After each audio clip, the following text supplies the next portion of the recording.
Hello everyone, कैसे हैं आप सब। आई होप आप सब अच्छे होंगे। फिर से स्वागत है नई वीडियो में, और फिर बैंक जॉब इन्फॉर्मेशन के साथ, कॉर्पोरेट की इन्फॉर्मेशन के साथ। तो आज बहुत लंबे समय बाद, और शायद मैं ये पहली बार वीडियो बना रहा हूँ, और हम ज़्यादातर कॉर्पोरेट की बातें करते हैं, BFSI, NBFC, MFI सेक्टर की बातें करते हैं। तो आज एक वीडियो है, बहुत ही बेस्ट है। जो भी फ्रेशर्स या फिर एक्सपीरियंस पर्सन जो भी देखेंगे, भाई आप अपना पॉइंट ऑफ व्यू भी रखना कमेंट में। बाकी चलिए, मैं टॉपिक आज का है हमारा कि एब्सकॉन्ड होने के बाद क्या हम दूसरी जॉब ले सकते हैं। एब्सकॉन्ड होने का मतलब क्या होता है। दूसरा है इसी में, टर्मिनेट होने के बाद क्या हम दूसरी कंपनी ज्वाइन कर सकते हैं या सेम कंपनी ज्वाइन करने का ऑप्शन रहता है। तो आज हम बात करेंगे एब्सकॉन्ड और टर्मिनेशन की इन प्राइवेट बैंक और कॉर्पोरेट सेक्टर। प्राइवेट सेक्टर है ना, और बहुत सारे, मेरे को लगता है मोस्टली कैंडिडेट्स इस प्रॉब्लम को, कई कैंडिडेट मतलब फेस करते हैं कि सर एब्सकॉन्ड कर दिया है, सर टर्मिनेट कर दिया है, सर आगे क्या करें क्या नहीं करें। देखो, अब हम बात करते हैं कि ये एब्सकॉन्ड का और टर्मिनेशन का इश्यू है क्या। बेसिकली एब्सकॉन्ड का मतलब होता है फरार। मतलब पहले ये सोचिए, देखो एब्सकॉन्ड कंपनी जब करती है, जब आप कंपनी को बिना बताए कंपनी को छोड़ देते हैं, जॉब वगैरह बिना बताए, बिना नोटिस पीरियड सर्व किए, आपने रिज़ाइन भी नहीं डाला, आपने डायरेक्ट कंपनी को छोड़ दिया। तो इसका मतलब आपको फिर कंपनी पहले तो नोटिस भेजेगी कि यार आप वापस आओ, प्रॉपर टर्मिनेट, वो प्रॉपर रिज़ाइन दो, प्रॉपर रिलीविंग लेके जाओ। अगर आप ऐसा नहीं करते और आपकी तरफ से कोई रिवर्ट नहीं जाता, देन कंपनी आपको एब्सकॉन्ड करती है, और उसके साथ साथ कंपनी फ़ाइन भी लगाती है। जी हाँ, बिल्कुल। जो भी पता नहीं, रिकवरी फाइन होता है, एक रिकवरी मेल भी आता है आपके पास, ठीक है। तो कंपनी एब्सकॉन्ड तो करेगी। एब्सकॉन्ड जब कंपनी करती है तो आपको फरार घोषित कर देती है। अब जहाँ पे एब्सकॉन्ड लग जाता है, ठीक है, वहाँ पे इश्यू ये आ जाता है कि आप दूसरी अदर्स कंपनी, जो कंपनी रजिस्टर्ड रहती हैं गवर्नमेंट ऑफ इंडिया से, जो कंपनी कंपनी एक्ट के अंदर काम करती हैं, ठीक है, उन कंपनी में जॉब लेना बहुत मुश्किल हो जाता है, क्योंकि आप एज अ फ्रेशर भी जॉब ले रहे हैं। एक चीज़ और ध्यान रखिए, अगर आपका PF नहीं कटा है और आपको किसी अदर कंपनी ने एब्सकॉन्ड किया है, then you are eligible to join another company. कोई सी भी प्राइवेट बैंक ज्वाइन कर सकते हैं, कंपनी ज्वाइन कर सकते हैं, बट अगर आपका उस कंपनी या उस बैंक में PF कटा है, देन आप एलिजिबल नहीं हैं कि आप दूसरी रजिस्टर्ड कंपनी, ठीक है, आप ज्वाइन कर सकें, क्योंकि कंपनी को बैकग्राउंड वेरिफिकेशन करना होता है। और जब आपका PF अकाउंट, अगर आप एज अ फ्रेशर जा रहे हैं, पहला पॉइंट, अगर आप एज अ फ्रेशर जा रहे हैं, आप नहीं दिखा रहे हैं कि मैंने कंपनी में काम किया, मुझे एब्सकॉन्ड किया गया, मेल आया, रिकवरी मेल आया, फाइन के लिए कुछ आया है, मुझे पैसे भरने हैं, ठीक है, अगर आप ये सब नहीं दिखा रहे हैं अदर बैंक को या कंपनी को, तब भी बैंक जब PF अकाउंट जनरेट करेगा आपको, तो उसमें दिख जाता है कि यार इसने तो पहले काम किया, हमसे झूठ बोला। तो ये भी आपसे पहले क्रॉस चेक करते हैं, फिर उसके बाद आपसे क्रॉस क्वेश्चन करेंगे, और आपके पास जवाब होगा बट आपने झूठ बोला, तो ये कंपनी भी आपको टर्मिनेट करने का ऑप्शन रखती है। क्योंकि कंपनी हो या प्राइवेट बैंक हो, उनके अपने रूल्स होते हैं, अपने नॉर्म्स होते हैं। कंपनी एक्ट के अंदर काम करते हैं, बैंक RBI के अंडर काम करते हैं, उनके अपने रूल्स चलते हैं। तो ये चीज़ ध्यान रखिए, पहली बार आप कोई भी एब्सकॉन्ड से बचना है, ठीक है, तो आप कोई भी प्राइवेट बैंक या कंपनी को बिना बताए, बिना रिज़ाइन दिए, बिना रिलीविंग लिए मत छोड़िए। एक्सपीरियंस या फिर रिलीविंग लेटर लेना बहुत ज़रूरी है, अगर आपको सच में अपना करियर बनाना है, ग्रोथ चाहिए। तो पर्सनल लाइफ में इन चीज़ों का इफेक्ट नहीं पड़ता, क्योंकि हम इंसान हैं, हमारे पास डिफरेंट तरीके के टैलेंट्स होते हैं। कोई डांसिंग में अच्छा है, कोई मिमिक्री में अच्छा है, कोई ब्लॉगिंग में अच्छा है, कोई स्टैंड अप कॉमेडी में अच्छा है, बहुत सारे टैलेंट हैं, ठीक है, singing at all. But corporate में हम बात करें तो ये हमारे करियर पे इफ़ेक्ट करेगा। तो पहली बार तो एब्सकॉन्ड होने से बचिए, और जो एब्सकॉन्ड हो चुके हैं और कंपनी का रिकवरी मेल आता है, देन आप किसी एडवोकेट की हेल्प लेके लीगल तरीके से आप कंपनी को भी नोटिस भेज सकते हैं, ठीक है, और अपना रीज़न बता सकते हैं। तो ये जब केस कोर्ट में जाता है, तो वहाँ पे आपका सुनवाई चलती है और फैसला आता है, या तो आपका रिकवरी मेल हट जाएगा, लेकिन आपने ही गलती की है। अब गलती कहाँ पे होती है, एक तो बिना बताए आप छोड़ देते हो, ये सबसे बड़ी गलती है, इसको कोई भी फ्रेशर ना करे, आपका पूरा करियर धरा का धरा रह जाएगा, ठीक है। कॉर्पोरेट की बात कर रहा हूँ मैं, बैंकिंग की बात कर रहा हूँ, ठीक है। दूसरा, आप कोई भी, अगर आप एक्शन ले रहे हैं, ठीक है, सोशल मीडिया पे कोई भी पोस्ट डाल रहे हैं, लिंक्डइन, ट्विटर वगैरह एट ऑल, तो आपको एक एडवोकेट की हेल्प लेना जरूरी रहेगा। आप लीगल तरीके से कंपनी पे नोटिस भिजवा सकते हैं कि रिकवरी मेल डाला, ये गलत है, मैंने कंपनी इसलिए छोड़ी थी एट ऑल। तो इस चीज़ में फिर फैसला आपके ही पक्ष में आता है, ठीक है।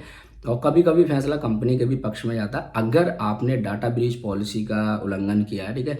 अगर आपने कोई डाटा लीक किया, डाटा बेचा, स्कैम किया, पैसों से लेकर कंपनी के साथ कुछ भी, देन आप पे केस भी हो सकता है और आप जेल भी काट सकते हैं, मोटा फाइन भी लग सकता है। तो ये चीज़ ध्यान रखिएगा।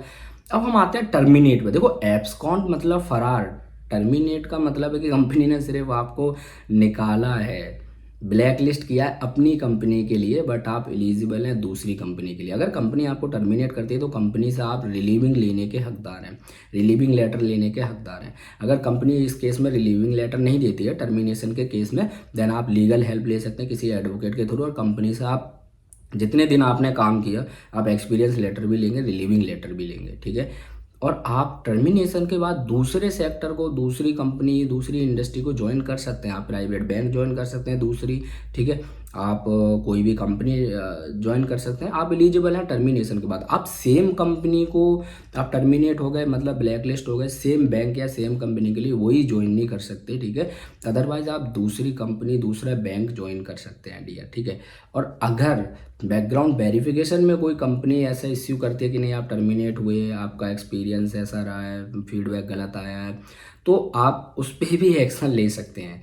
क्योंकि टर्मिनेट करना मतलब 3-4 तरीक़ों से टर्मिनेशन के इश्यूज आते हैं। देखो टर्मिनेट पहले कब किया जाता है, जब आप कोई डाटा को ब्रीच कर रहे हैं, मतलब किसी का डाटा लीक कर रहे हैं, किसी बैंक का, किसी कस्टमर का डाटा लीक कर रहे हैं, देन टर्मिनेट होते हैं। दूसरा आप अपने बिहेवियर पे टर्मिनेट होते हैं कि आप मैनेजर से बहस कर रहे हैं, आप गलत सोशल मीडिया, आप बैंक में काम भी कर रहे हो कंपनी में और कंपनी के ही खिलाफ आप सोशल मीडिया पे कुछ ना कुछ गलत लिख रहे हो, ठीक है। यार बहुत प्रेशर दे रहा है, ठीक है। एक चीज़ और ध्यान रखें डियर फ्रेशर्स और एक्सपीरियंस जो भी बैंकिंग में नए आते हैं, बैंकिंग में खासकर जब भी आप जिस भी बैंक में काम करें, HDFC, ICICI, axis, Kotak, federal, any bank, हमारे इंडिया के जो भी प्राइवेट गवर्नमेंट बैंक है, जिस बैंक में आप काम करना है उस बैंक के खिलाफ कभी भी आप कितना भी टारगेट प्रेशर हो, मैनेजर कितना भी सुनाए आपको, उस बैंक के खिलाफ कभी भी आप सोशल मीडिया पे पोस्ट ना डालें। जब सोशल मीडिया पे पोस्ट डालते हैं तो वहाँ पे सोशल मीडिया मैनेजर बैठे हुए होते हैं, वो लोग चेक करते हैं, यार ये तो एम्प्लॉय है और ऐसे ऐसे कर रहा है, जिसको सोशल मीडिया पॉलिसीज़ नहीं पता है, तो बैंक आपको टर्मिनेट करता है और फाइन भी लगा सकता है। जी हाँ, ठीक है। तो ये चीज़ का ध्यान रखिएगा, अवॉइड करें। और जब आप प्राइवेट बैंक में काम करते हैं तो ज़्यादा उनकी वीडियो बनाएं, नो डाउट उनके, लेकिन उनके जो इंटरनल पॉलिसीज़ हैं, जो उनके इंटरनल एक्चुअल में डिपार्टमेंट काम करते हैं, उनके बारे में बिल्कुल आपको डिस्क्राइब नहीं करना, उनके बारे में बिल्कुल नहीं बताना है। मेरे साथ 2 बार ऐसा केस हुआ था, इसीलिए मैं आपको बता रहा हूँ कि सोशल मीडिया पे जिस बैंक में आप काम करते हैं उस बैंक के बारे में बहुत सोच समझ के वीडियो बनाएं, पोस्ट करें, ठीक है। तो पहला टर्मिनेशन का केस आता है डाटा ब्रीच में, दूसरा आता है आपके बिहेवियर में, तीसरा आता है कि आप पॉलिसी के अगेंस्ट काम कर रहे हैं, ठीक है। टर्मिनेशन में सिर्फ आप ब्लैक लिस्ट होते हैं, सेम कंपनी के लिए दूसरी कंपनी ज्वाइन कर सकते हैं, नो डाउट। एब्सकॉन्ड में आप फरार घोषित कर दिए जाते हैं, ना तो आप दूसरी कंपनी जल्दी ज्वाइन कर पाएंगे, ठीक है। और बैकग्राउंड वेरिफिकेशन में भी आपका इश्यूज आएगा और आपका करियर ग्रोथ 0 हो जाता है। वहाँ पे आप अपने टैलेंट पे कुछ भी कर सकते हैं, ब्लॉगिंग करिए, कुछ भी करिए, बट कॉर्पोरेट में बहुत इश्यूज आएंगे एब्सकॉन्ड होने के बाद। देन फाइन भरने का भी रिकवरी मेल आ सकता है। तो आज की वीडियो ये थी कि एब्सकॉन्ड और टर्मिनेशन को लेकर बहुत सारे इश्यूज आ रहे थे, तो इन दोनों चीज़ों से ही बचें। ये आपके करियर ग्रोथ के लिए बहुत ही बेकार हैं, ये आपके करियर को खा जाएंगे एब्सकॉन्ड और टर्मिनेशन वाली चीज़ें। इसीलिए जब भी आप किसी भी बैंक में, प्राइवेट बैंक में, कॉर्पोरेट में काम करते हैं तो ऑलवेज रिमेंबर प्रॉपर रिज़ाइन देना है आपको, प्रॉपर रिलीविंग लेनी है, एक्सपीरियंस लेटर के साथ आपको बाहर निकलना है उस कंपनी से, उस प्राइवेट बैंक से, ताकि आप दूसरे सेक्टर में खुशी खुशी जा सकें, बैकग्राउंड वेरिफिकेशन में कोई दिक्कत ना हो, ठीक है। और प्रीवियस 3 कंपनी का बैकग्राउंड वेरिफिकेशन, अगर आपने 10 कंपनी में काम किया तो बैंक में अगर आप आ रहे हैं प्राइवेट बैंक में, 3 से 4 कंपनी का बैकग्राउंड वेरिफिकेशन करती है। और अगर सब में आपका रेटिंग अच्छा मिला, 5 स्टार रेटिंग मिला, 100% बिहेवियर अच्छा रहा आपका, तो आपको बैंक सिलेक्ट कर लेता है, ठीक है। तो ये एब्सकॉन्ड वाले कैंडिडेट तो 0 ग्रोथ हो जाता है, बहुत मुश्किल से कोई अदर कंपनी लेती है। जो कंपनी न्यू है और रजिस्टर्ड नहीं है बट काम कर रही है, ठीक है, कोई कॉन्ट्रैक्ट बेस पे कंपनियां भी काम करती है, तो वो आपको रख सकती हैं, ठीक है। बाकी जो प्रॉपर बड़े सेक्टर होंगे वो आपको एब्सकॉन्ड में और टर्मिनेशन के केस में जल्दी आपको एक्सेप्ट नहीं करते हैं, अवॉइड करिए। बाकी कोई क्वारीज है एब्सकॉन्ड और टर्मिनेशन से लेकर, तो इसमें हाँ एक लीगल आप हेल्प ले सकते हैं एडवोकेट की, वो लेना भी चाहिए आपको, ताकि आप प्रॉपर रिलीविंग ले सकें एब्सकॉन्ड के केस में तो जल्दी रिलीविंग नहीं देते हैं, बट टर्मिनेशन के केस में रिलीविंग लेटर दे देते हैं अगर आप लीगल एक्शन ले रहे हैं, नोटिस भिजवा रहे हैं किसी एडवोकेट के थ्रू। तो ध्यान रखें डियर फ्रेशर्स और एक्सपीरियंस बोथ। और जिनको इन चीज़ों का इश्यूज आता है या फिर नॉलेज है तो बिल्कुल आप कमेंट करिए। मैं तो नॉर्मल वीडियो बनाता हूँ, नॉर्मल एडिट करके डाल देता हूँ, बट वीडियो आपके लिए हमेशा हेल्पफुल रहेगी। तो और यही कहूँगा कि एब्सकॉन्ड और टर्मिनेशन होने से बचें, अपने करियर को बचाए रखें और अच्छी ग्रोथ करें। आप लोग प्राइवेट बैंक ज्वाइन करें, टारगेट प्रेशर है नो डाउट, कोई भी कंपनी ज्वाइन करें, बट ये कभी भी किसी कंपनी का आपको डाटा ब्रीच नहीं करना, उस कंपनी के खिलाफ सोशल मीडिया पे कुछ नहीं लिखना है, कोई कस्टमर का डाटा लीक नहीं करना है, ठीक है। और कोई भी सोशल मीडिया पे वीडियो नहीं बनानी है आपको जब आप कंपनी में या किसी प्राइवेट बैंक में काम करते हैं, गवर्नमेंट में, तो ये चीज़ अवॉइड कीजिए, ठीक है। और प्रॉपर अपना करियर बनाए रखिए। Thank you, all the best. फिर मिलेंगे आपको और ऐसे ही बैंक जॉब इन्फॉर्मेशन के साथ, कॉर्पोरेट की इन्फॉर्मेशन जो आपके लिए हेल्पफुल रहेगी। आज की वीडियो थी हमारी एब्सकॉन्ड और टर्मिनेशन को लेकर, सब कुछ मैंने आपको बता दिया और कुछ रह गया है तो आप पूछ लीजिएगा। धन्यवाद।